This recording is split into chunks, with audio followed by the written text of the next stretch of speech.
오늘은 그 도시는 왜 살았는가라는 제목으로 함께 말씀을 나누고자 합니다.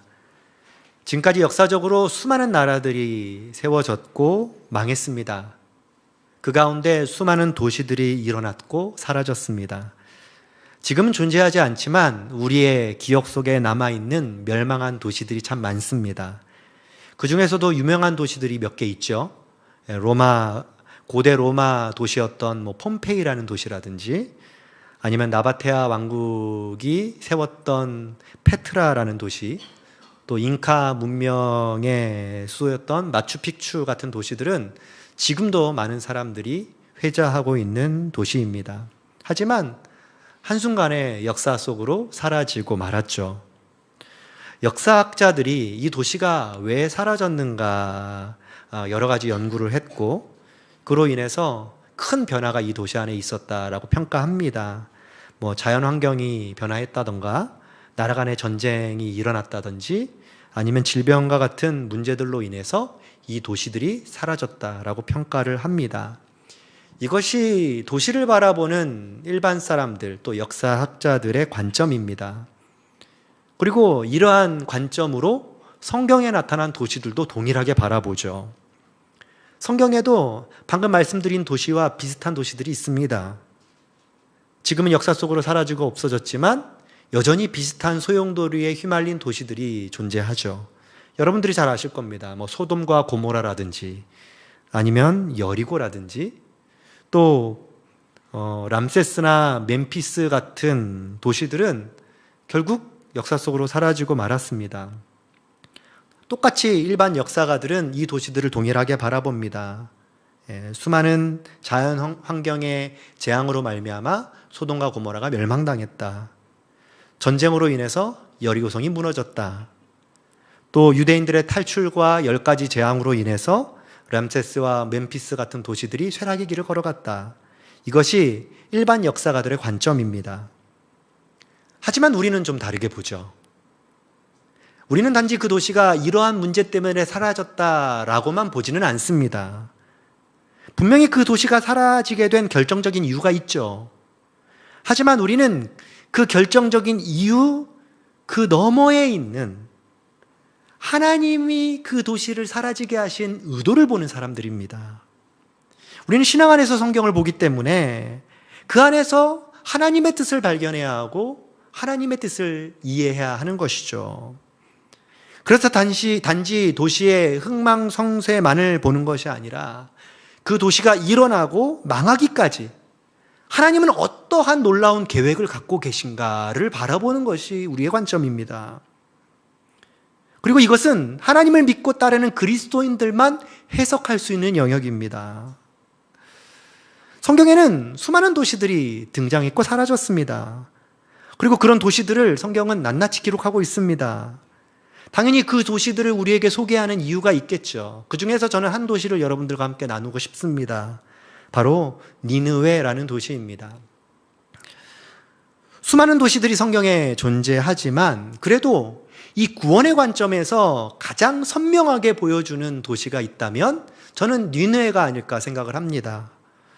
어떤 분은 예루살렘이 더 중요한 도시 아닙니까? 라고 말씀하시는 분도 계실 겁니다. 당연히 예루살렘도 아주 중요한 도시입니다. 하지만 예루살렘은 특별히 선택받았던 이스라엘 민족들에게 중요한 도시였습니다. 하지만 니느웨는 그 범위를 훨씬 더 넘어서죠. 이 세상을 살아가는 모든 사람들과 연결점이 있는 도시이기 때문입니다. 그래서 니느웨라는 도시는 우리에게 있어서 더 특별한 도시인 것이죠. 이 니느웨라는 도시가 갖는 아주 특이점이 하나 있습니다. 성경에 나타나는 대부분 도시들은요, 죄에 대해서 즉각적인 하나님의 심판이 임했습니다. 그래서 멸망당했습니다. 그런데 다른 도시들에 비해서 이 니느웨는 바로 멸망당하지 않았습니다. 하나님께서 다시 살아날 수 있는 기회를 주신 도시가 바로 이 니느웨입니다. 지금까지 성경은 도시들을 소개할 때 하나님이 심판함으로써 하나님이 어떤 분인가를 보여주었습니다. 여리고성이 그 대표적인 성이죠. 하나님의 심판을 통해서 하나님이 이 땅을 다스리는 존재임을 보여주셨죠. 그래서 성을 다시 회복시킨 케이스가 별로 없습니다. 그런데 니느웨만큼은 하나님께서 기회를 주십니다. 그리고 이 놀라운 사건을 오늘 요나서에서 기록하고 있죠. 이 니느웨를 바라볼 때 또 다른 특이점이 있다면 사실 대부분의 도시에 대한 이해는 역사서에서 기록하고 있습니다. 그러니까 역사적 관점으로 기록한다는 얘기죠. 그래서 열왕기 상하라든지 역대 상하라든지 이런 곳에서 사실 도시의 이야기를 기록합니다. 그래서 유독 요나서에서 기록하는 것이 특이합니다. 왜냐하면 요나서는 역사서가 아니라 선지서이기 때문입니다. 왜 하나님은 이 요나서를 통해서 니느웨 도시가 다시 살아나게 되었음을 오늘 우리에게 말씀하고 계신 것일까요? 하나님이 다시 살려내시는 의도는 과연 뭘까요? 오늘 우리는 요나서를 읽으며 하나님의 의도를 함께 들여다보길 원합니다. 과연 하나님의 의도가 뭘까? 요나서 마지막 구절에서 우리는 그 답을 얻을 수 있습니다. 요나서는 이렇게 말씀을 맺고 있습니다. 요나서 4장 11절 말씀. 우리 같이 한번 읽어보도록 하겠습니다. 시작. 하물며 이 큰 성읍 니느웨에는 좌우를 분별하지 못하는 자가 12만여 명이요 가축도 많이 있나니 내가 어찌 아끼지 아니하겠느냐 하시니라. 아멘. 요나서는 이렇게 끝나고 있습니다. 여러분들이 이 말씀을 읽으면서 뭔가 좀 이상한데? 끝이 좀 어설픈데? 라는 느낌을 받으실 수 있을 겁니다. 성경을 쓰다만 느낌이죠. 왠지 그 다음 내용이 나와줘야 할 것 같습니다. 성경의 독자들은 궁금증이 생기죠. 어떤 궁금증이 생기죠? 그럼 니느웨는 과연 어떻게 됐을까? 이것이 우리의 궁금증입니다. 구원받게 된 이 니느웨 백성들의 삶이 어떻게 변화되었을까? 그들이 어떻게 신앙생활을 이어갔을까? 그것이 우리의 관심입니다. 그래서 그런 내용이 나와줘야 될 것 같습니다. 만약 제가 요나서를 쓴 저자라면 아마도 그런 내용을 뒷부분에 많이 담았을 겁니다. 그래서 하나님 안에서 변화될 때 이런 놀라운 일들이 있을 것이다 라고 우리에게 소개해 줬을 겁니다. 그런데 성경은 그 내용을 기록하고 있지 않죠. 오히려 니느웨는 마치 잠깐 등장하는 임팩트 있는 조연 역할을 하는 것 같습니다. 그리고 사라져버립니다. 왜 요나서가 이렇게 쓰여졌을까요? 요나서는요, 니느웨의 변화로 인해서 어떤 열매가 맺혀졌다에 초점이 맞춰져 있지 않기 때문입니다. 오히려 초점이 어디에게 맞춰져 있죠? 하나님께 맞춰져 있습니다. 니느웨를 살려내시려는 그 하나님 아버지의 마음에 초점이 있는 것입니다. 그래서 그 마음을 이 성경을 읽는 독자들이 이해하길 원하는 것이죠. 그래서 마지막 절에 하나님이 이러했다라는 그 마음으로 요나서를 끝내고 있는 것입니다. 그래서 요나서를 읽을 때 우리는 어떤 마음으로 읽어야 할까요? 하나님이 요나를 어떻게 대하시는가? 하나님이 니느웨를 어떻게 대하시는가? 그것이 우리가 바라보아야 할 관점입니다. 사실 이런 관점을 잘 표현한 기독교 뮤지컬이 하나 있습니다. 우리나라 토종 뮤지컬인데요. 문화행동 아티스트라는 단체에서 만든 이 아바라는 뮤지컬입니다. 혹시 보신 분이 있으신지 모르겠어요. 요나서의 내용을 이 신약에 있는 돌아온 탕자와 연결해서 하나님 아버지의 마음을 잘 표현한 뮤지컬이 바로 이 아바라는 작품입니다. 요나서의 핵심을 정말 잘 이해하고 만든 최고의 뮤지컬이라 할 수 있어요. 나중에 시간 되시면 한번 가족들과 함께 보시면 너무 좋을 것 같습니다. 지금 공연하고 있나 살펴봤더니 지금은 요한계시록을 하고 있더라고요. 아마 요한계시록 끝나고 또 루카스 끝나고 나면 아마도 아바가 다시 공연될 거라고 생각합니다. 꼭 보시기 바랍니다. 니느웨 도시에게 하나님께서 다시 기회를 주시고 살려내신 이유, 그것은 순전히 하나님 때문입니다. 그들을 향한 하나님 아버지의 마음이 어떠한가를 보여주고 계신 것이죠. 얼마나 그들을 사랑하시는가, 얼마나 그들을 끝까지 참고 견디시는가, 얼마나 기다리시고 또 기다리시는가를 보여주는 것이 바로 요나서입니다. 그래서 니느웨를 바라볼 때 단순히 니느웨 백성들이 회개해서 구원받았구나 라고 해석한다면 그것은 요나서를 좀 다른 방향으로 해석한 것입니다. 우리는 요나서를 읽을 때 익히 아는 그런 메시지로 이해해서는 안 됩니다. 만약 회개해서 구원받았구나 라고 여러분들이 이 메시지를 이해한다면 요나서를 해석할 수가 없습니다. 요나를 해석할 수 없습니다. 왜냐하면 요나는 회개하지 않았기 때문입니다. 요나 선지자의 그 불순종을 우리는 어떻게 이해해야 할까요? 하나님 말씀 앞에 요나는 불순종했습니다. 아무리 요나서를 읽어봐도 자신의 불순종에 대한 회개가 드러나지 않습니다. 끝까지 하나님 앞에서 투정만 부리죠. 어쩔 수 없이 니느웨에 가서 하나님 말씀을 전하는 진심이 1도 없는 선지자의 모습만 비춰집니다. 그런 장면을 오늘 우리는 본문에서 살펴볼 수 있죠. 요나서 3장 3절 4절 말씀. 요나가 여호와의 말씀대로 일어나서 니느웨로 가니라. 니느웨는 사흘 동안 걸을 만큼 하나님 앞에 큰 성읍이더라. 요나가 그 성읍에 들어가서 하루 동안 다니며 외쳐 이르되 40일이 지나면 니느웨가 무너지리라 하였다라는 말씀이 있습니다. 니느웨는 결코 작은 성이 아니죠. 아수르의 수도였습니다. 아수르는 우리가 역사 시간에 배웠던 그 아시리아를 말합니다. 그러니까 고대 기준으로 볼 때 니느웨는 당시 세계에서 가장 큰 도시였습니다. 지금으로 따지면 한 수원시 정도 되는, 수원시보다 좀 더 작은 정도의 규모입니다. 상당히 큰 도시죠. 그래서 얼마나 도시가 컸는지 3일 동안 걸어야지만 다 도시를 볼 수 있다라고 말을 합니다. 그렇게 큰 도시였지만 요나같이 한 행동은 무엇이죠? 겨우 하루 동안 다니며 하나님 말씀을 전했습니다. 그가 하나님 말씀 앞에 얼마나 성의 없이 대했는가를 보여주는 장면이죠. 사실 솔직한 심정으로 요나는 하루도 전하고 싶지 않았습니다. 하지만 어쩔 수 없이 선지자이기에 전하는 신용을 한 것입니다. 하지만 요나의 마음속에는 어떤 마음이 있었죠? 이 도시는 반드시 멸망당해야 한다라는 마음으로 가득했습니다. 왜냐하면 요나에게는 이 도시가 원수 같은 도시였기 때문입니다. 충분히 요나의 마음도 공감이 됩니다. 예전에 한 나이 많은 한 권사님과 대화를 한 적이 있습니다. 그 권사님은요, 일본 얘기만 나오면 막 치를 떨고 막 성을 내시는 분이셨어요. 너무 궁금했습니다. 왜 일본에 대해서 이렇게 안 좋은 감정을 가지고 있을까? 우리나라가 지금 일본에 여행을 제일 많이 가잖아요. 우리는 아주 친숙한 이웃 나라인데 왜 이분이 일본에 대해 이런 마음이 있을까? 그래서 얘기를 들어봤습니다. 들어봤더니 이분이 이런 경험이 있더라고요. 자기가 어렸을 때 자기의 친척이 일본군에 의해서 눈앞에 보는 앞에서 무참히 살해당한 그 장면을 목격했다고 합니다. 그래서 그 트라우마 때문에 일본 사람들을 바라볼 때 그때가 떠오른다는 것이었습니다. 그래서 일본만 하면 막 분노를 일으키는 것이었습니다. 지금 요나가 그런 마음이 아니었을까요? 아수르에 의해서 북이스라엘이 멸망당했습니다. 북이스라엘 선지자로 북이스라엘을 지켜야 하는 요나의 사명이 있었음에도 불구하고 그렇게 하지 못했습니다. 자신의 동족이 살해당했고 포로로 잡혀가서 생사를 알지 못합니다. 그런데 원수 같은 그 민족에게 가서 구원을 선포하라고 하나님이 말씀하시는 것입니다. 도저히 받아들일 수 없는 것이죠.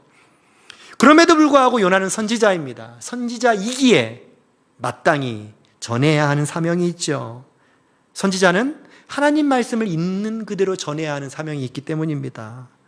때로는 그것이 자신이 받아들일 수 없는 일이라 할지라도 요나는 전해야만 했습니다. 하지만 처음에는 불순종했죠. 거부했죠. 딴 곳으로 갔죠.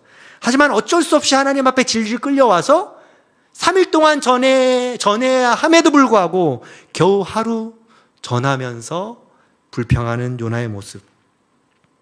충분히 회개해야 할 모습 아닙니까? 요나의 태도를 보면 전혀 회개하지 않는 사람처럼 느껴집니다. 그럼에도 불구하고 하나님은 요나를 심판하지 않으시죠. 우리는 요나서를 보며 하나님이 요나를 대하는 그 하나님 아버지의 마음이 어떠한가를 확인할 수 있습니다. 뿐만 아니라 니느웨 도시 사람들을 대하는 하나님의 아버지의 마음도 깨달을 수 있습니다. 요나를 대하는 마음이나 니느웨를 대하는 마음이나 하나님은 동일한 마음으로 대하고 계시다는 것이죠. 심판하지 않으시고 참으신다는 것입니다. 왜일까요? 그들을 너무나도 사랑하시고 아끼시기 때문이죠. 그들을 살려내고 싶으시기 때문에 하나님은 요나도 참고 니느웨도 참으시는 것입니다. 이것이 요나서를 통하여 우리에게 보여주시는 하나님 아버지의 마음이에요. 요나서에 나타나는 그 요나와 니느웨를 대하시는 그 하나님은 얼마나 우리를 향해 자비하심이 크신가를 보여줍니다. 그리고 그 자비하심이 어디까지인가를 우리에게 보여주고 있는 것입니다. 하나님의 자비와 긍휼은요, 사람의 생각을 초월합니다. 오히려 그 이상입니다. 도저히 자비가 임할 수 없는 그 사람들에게까지 하나님은 자신의 사랑과 긍휼하심을 보여주시는 것입니다.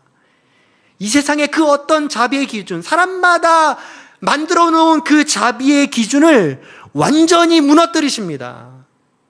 그리고 어느 사람이든지 충분히 덮고도 남을 수 있는 그 자비의 기준의 경계를 완전히 허물어 버리시고 허다한 죄를 덮는 말할 수 없는 자비를 우리에게 보여주시는 것이죠. 하나님의 자비하심 앞에서 그 어떤 죄도 용서받을 수 있습니다. 이것이 우리를 향해 보여주시는 하나님 아버지의 마음이에요. 요나만을 참고 견디시는 게 아니었습니다. 니느웨만을 향해서 긍휼하심을 베푸시는 것도 아니었습니다. 하나님은 요나를 넘어 니느웨를 넘어 우리에게까지 그 자비하심을 보여주고 계신 거예요. 어떤 방식으로 우리에게 그 자비하심이 임했을까요? 바로 예수님을 통해서입니다. 예수님을 통해 하나님의 자비하심이 우리에게 임했습니다. 이 사실을 마태가 우리에게 소개해주고 있어요. 마태복음 12장 39절과 41절 말씀을 보면 이 요나서를 언급하면서 예수님을 우리에게 소개하고 있습니다. 이런 말씀이에요. 예수께서 대답하여 이르시되 악하고 음란한 세대가 표적을 구하나 선지자 요나의 표적밖에는 보일 표적이 없느니라. 요나가 밤낮 사흘 동안 큰 물고기 뱃속에 있었던 것 같이 인자도 밤낮 사흘 동안 땅속에 있으리라. 심판 때에 니느웨 사람이 일어나 이 세대 사람을 정죄하리니 이는 그들이 요나의 전도를 듣고 회개하였음이거니와 요나보다 더 큰 이가 여기 있다 라고 마태가 증언합니다. 요나의 표적을 언급하죠. 요나의 표적이 뭐죠? 바다에 던져져서 물고기 뱃속에 들어가 죽은 것입니다. 하지만 3일 만에 다시 건져 올린 것이죠. 살아난 것이죠. 이게 바로 요나의 표적입니다. 근데 이 요나의 표적이 누구를 통해 나타났다고요? 예수 그리스도를 통해 나타났다는 것입니다. 십자가에서 죽으시고 3일 만에 다시 살아나신 그 사건을 통해서 하나님의 자비하심이 우리에게 어떻게 임했는가를 보여주셨다는 것이죠. 결국 마태가 우리에게 얘기하는 건 뭘까요? 요나를 통해 예수 그리스도의 십자가의 죽으심과 부활하심을 설명하고 있는 것입니다.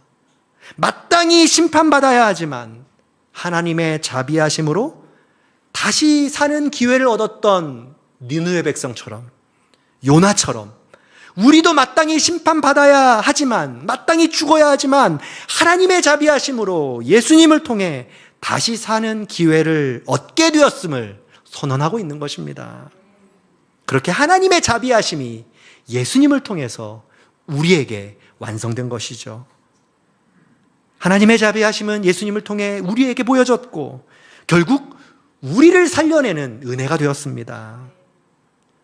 요나서를 통해서 주님은 단지 니느웨가 멸망받지 않고 다시 사는 그 기회를 얻는 것에만 초점을 맞춰져 있는 것이 아닙니다.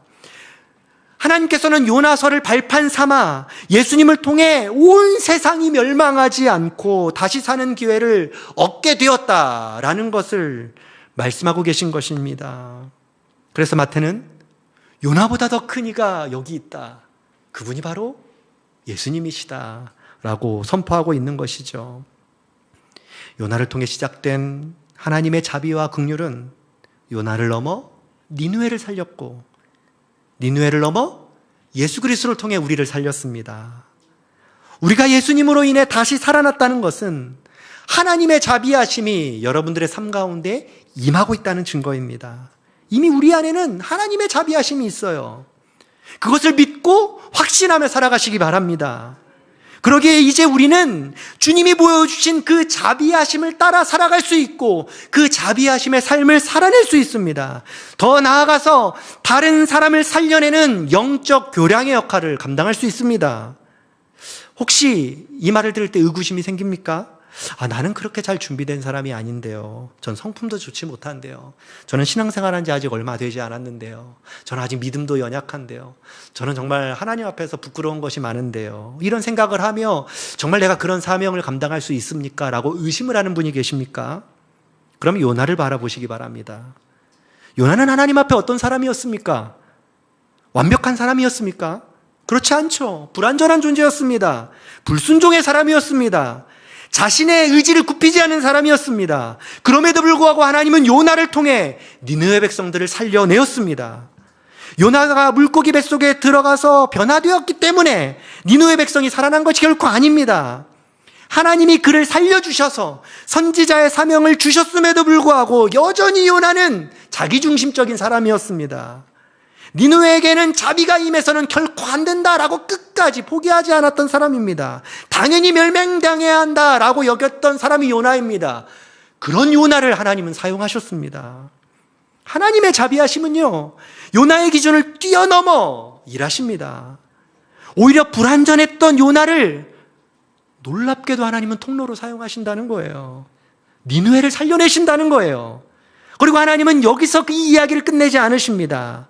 니느웨가 살아난 이 사건을 통해서 니느웨의 이야기를 통로로 사용하셔서 모든 민족과 모든 나라가 구원받을 수 있음을 보여주셨습니다. 그리고 실제로 예수님을 통해 모든 민족과 열방을 살려내셨죠. 그렇게 요나서의 이야기는 예수님을 통한 구원의 이야기로 연결됩니다. 그리고 이 모든 일의 중심에 자비로 충만하신 하나님이 거하고 계십니다. 예수님을 통해 우리를 살려내신 그 하나님이 이제는 우리를 통해서 다른 사람들을 살려내기를 원하고 계획하고 계십니다. 그 중심에 언제나 자비로운 하나님이 여러분들과 함께하고 있다는 사실을 기억하시기 바랍니다.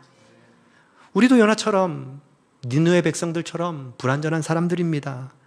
그러나 주님은 우리를 통로로 사용하셔서 살려내야 할 사람들을 반드시 살려내실 것입니다.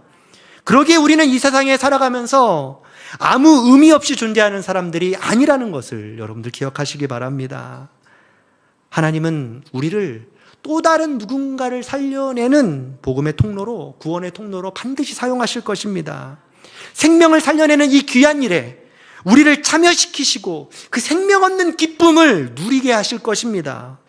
바울은 이러한 우리의 모습을 로마서 12장 1절에 다음과 같이 소개합니다. 우리 같이 한번 읽어보도록 하겠습니다. 시작. 그러므로 형제들아, 내가 하나님의 모든 자비하심으로 너희를 권하노니 너희 몸을 하나님이 기뻐하시는 거룩한 산 제물로 드리라. 이는 너희가 드릴 영적 예배니라. 아멘. 바울은 이렇게 고백하죠. 너희 몸을 하나님이 기뻐하시는 거룩한 산 제물로 드리라. 우리의 삶이 하나님 앞에 산 제물이 된다 라고 말합니다. 산 제물이 가는 의미가 무엇인가요? 살아있는 제물이 된다는 것. 잘못 이해하면 매우 공포스럽게 느껴지죠. 내가 제물 되는 건가? 그런데 여기에 담긴 진짜 의미가 무엇이죠? 제물이 있다는 것은 누군가가 반드시 살아난다는 이야기입니다. 그러니까 우리가 산 제물이 된다는 것은 반드시 누군가가 다시 살아나는 열매를 맺게 된다는 의미이기도 합니다. 결국 우리를 통해서 누군가가 살 기회를 얻게 된다는 의미이죠. 그리고 이 일을 하나님은 기뻐하신다라고 고백합니다.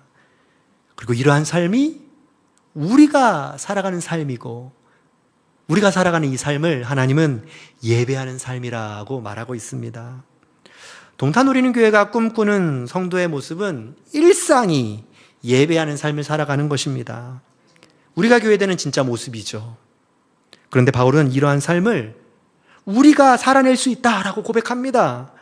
이러한 삶의 예배는 무엇으로부터 시작하죠? 하나님의 자비하심으로부터 우리에게 임했다라고 고백하죠. 그리고 이 은혜를 우리가 지금 누리고 있음을 기억하고 감사하며 살아가셨으면 좋겠습니다. 하나님의 자비하심이 우리의 모든 삶에 충만히 임하고 있다면 우리는 반드시 생명을 살려내는 구원의 통로로 하나님이 우리를 사용하실 것입니다.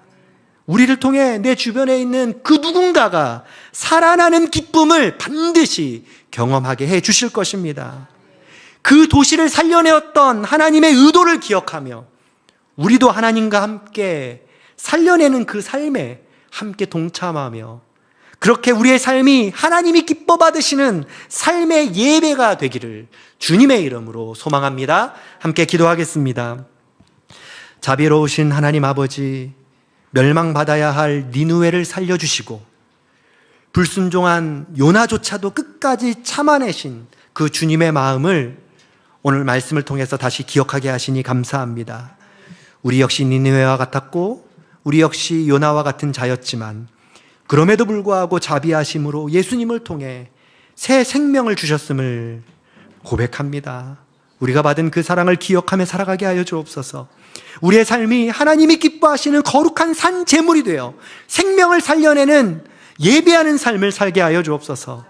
예수님을 통해 경험한 그 하나님의 놀라운 자비와 긍휼하심이 우리 안에 이미 있음을 기억하며 내가 살아가는 삶의 현장에서 주님과 함께 예배자로 살아가는 은혜를 누리게 하여 주옵소서. 예수님의 이름으로 기도합니다. 아멘.